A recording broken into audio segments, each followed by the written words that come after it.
Datsun автокөлігі. Көлікке біз су жаңа кілтті оқытып бердік. Міне дәл осындай. Бұрын өзінікі, міне жасамай алған.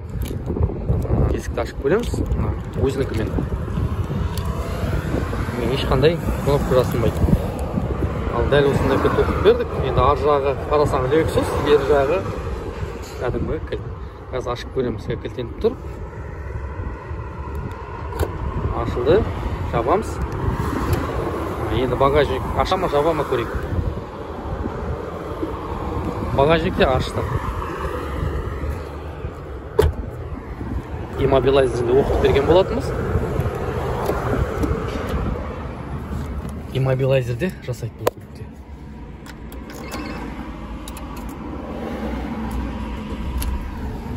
Көлік қызды.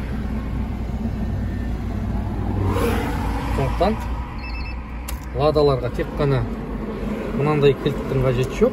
Мынандайды оқытып бере аламыз басқа түрлі. Раскладушка дейді ғой. Тауып аласыңдар.